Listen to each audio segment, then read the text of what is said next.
This is Dee with Pretty and Things. Welcome back to my channel, and if you are new to my channel, welcome. Well guys, I am back with a new video, and this video is going to be on a topic that has been on YouTube for, at least I've seen it like featured prominently for about, maybe a year now. And that topic is colorism.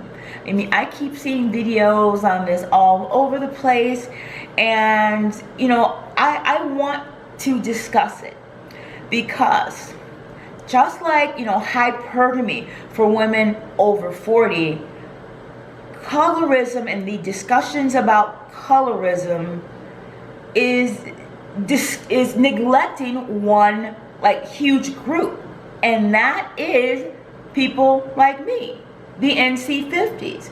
Those videos discuss dark-skinned women and light-skinned women, but what about those in the middle? So I wanted to do this video because I've not seen any with our perspective, and I wanted to offer some insight on my thoughts on colorism and these videos and like how it's portrayed. But before we get into all that, you guys, please do not forget to subscribe, like this video, and turn on those notifications so you are aware whenever I upload a great new video just like this one. Of course, colorism began in slavery days for black people.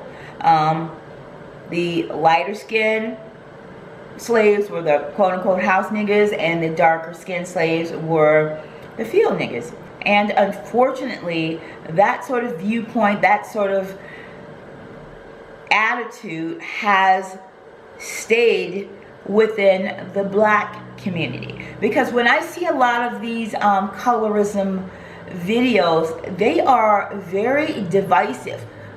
Black women, dark-skinned women, light-skinned women here, and why, light-skinned women have all of these advantages, and dark-skinned women are seen, in a negative light, and, and how, like, light-skinned women are, dark-skinned women are jealous of light-skinned women, and light-skinned women look down on dark-skinned women. And it's just, for me, very, very, very adversarial, because, we are all people of color. If you are a person of color, you have been touched by racism in some way. It impacts all of us. If a person is racist against black people, it's not going to matter to them if you're dark skinned or if you're light skinned. If they are racist against anyone that is like not white, for example, then they're going to hate all of us. It's not just they're going to be a little bit harder on the dark skinned people than they would be on the light skinned people or the people that look like me. The people that look like me, they consider black, and the light skinned people, they probably think Mexican or Puerto Rican, and they don't like them either. And for me, these discussions about colorism have primarily been yet another means to divide the black community. And what's interesting is, what about those of us in the middle? What about our experiences with colorism? Let's think about it. Look at somebody like me. I'm clearly not a dark-skinned, chocolate woman, right? But I'm not light-skinned either, like Jordan Woods light-skinned, Meghan Markle light-skinned. I am clearly a black woman. There's nothing, racially ambiguous about me, right? So where do we fall in? The people in the middle. And, when I think about like slavery days and everything, I wonder, like, what were we? Were we the house niggas? Were we the field niggas? Were we the poor? Where did we fall? Were we the porch niggas? The gardeners? What were we? And because those of us in the middle, and I will say, I guess brown-skinned women, are not represented in these videos, neither are our stories and our experiences. So I'm going to tell you about mine, and I look forward to reading, about yours in the comments. Throughout my life, and you guys, it never fails, probably at least once a month. This happened to me just last month. And it's like, primarily from white men. And I mean, last month there was a Hispanic guy. Black, it's happened a few times with black men too, but mostly it's white men. And you know, when you talk about racism and how institutionalized it is, it's not that hard, you know, aggressive in your face racism. It's very subtle, right? And it can be very subtle and really like unintentional. Case in point, as I just said, throughout my life, white men, Hispanic men, and some black men have asked me, where are you from? You must be from the islands. I'm like, the islands? I'm like, no, I grew up in Chicago. Oh, really?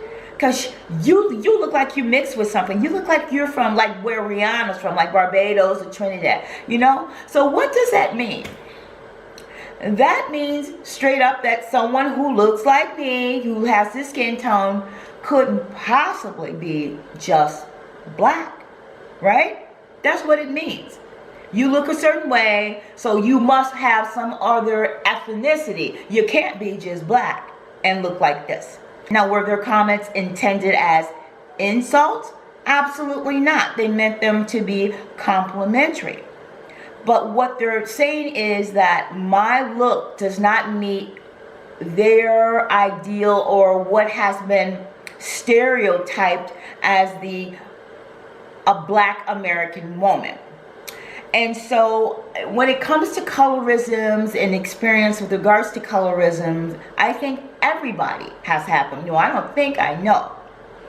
And it's not specific to like dark-skinned women, and unfortunately that seems to be the premise. Like, dark-skinned women are unfairly targeted for their skin tone. And I will say this, in some respects, I mean, that's true, but it's not exclusive to dark-skinned women.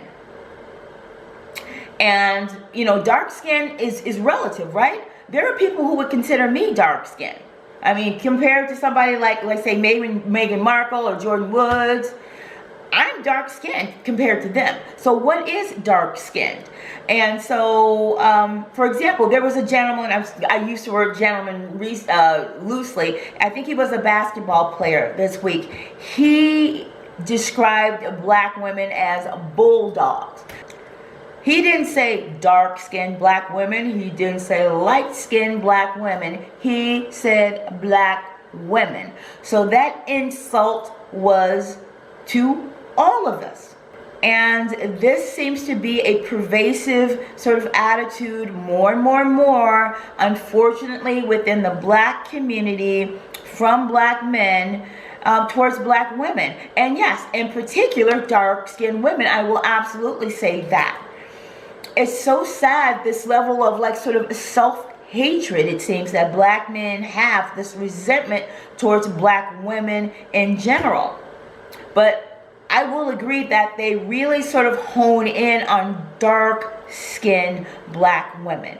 And this is why, for women of color, black women in particular, I keep telling y'all to open your eyes, expand your horizons, and get down with the swirl, okay? Because at the end of the day, you know what, let me use the Kardashians as an example. You guys can get mad if you want to. I'm using them as an example. We all know that most of them, Kylie, all of them, they date black men. But why? Think about that. Why? Because probably in the nice lily white area where they grew up in, where everybody was, you know, tall and skinny, and they are ethnic looking people. White boys probably weren't checking for them like that. It was probably the brothers who had more appreciation for the fact that they were thicker, had their dark hair. I mean, those you know, white boys, blonde hair, blue eyes, probably were not checking for them. So you know what they did? Like all smart people should do? They got in where they fit in. You get in where you fit in. Get in where you fit in. If black men are not checking for you, or if they are, I'm going to say, repulsed by dark skin, that would be so horrible. But if that is no longer their preference, a lot of them, that's okay. This is why I encourage you to be open to other races, because think about it. If you are a white man and you are attracted to black women, or you are open, just like, you know, you're saying, hey, I want to be open to dating like a white man says, you know what, I'm going to be open to dating black women. But if you're a white man and you're into black women, you want a black woman, okay? You don't want a black woman who looks, well, like a white woman. And very rarely have I seen I'm just talking for me, a white man with a super light-skinned woman. Of course it happens, of course, but I'm saying for the most part, if you look, if you do your research, when a white man marries or he's with a black woman, she is, you know, dark skin or brown skin for the most part. So you guys, I just wanted to touch on this subject and like sort of open it up for debate and discussion. What do you guys think of this? Dark skin, light skin, and particularly us girls in the middle. What do you think? Because I feel that we have been underrepresented, and obviously our experiences have been underrepresented. Please share your stories in the comments below, because I would really love to get some feedback on this topic. And I mean colorism as it relates to all women of color. So I hope you enjoyed this video. Please a thumbs it up if you did. Please, you guys, don't forget to turn on those notifications so you are aware whenever I upload. And I just want to add that I thank you so much for your support of my channel, for your engagement. You guys really enjoy my videos, and I am so flattered and so touched. Thank you so much again for your support. Please continue to support me, and I promise I will continue to put out content that I hope you will find engaging and relevant, kind of like this topic here. So until next time, you guys, mwah.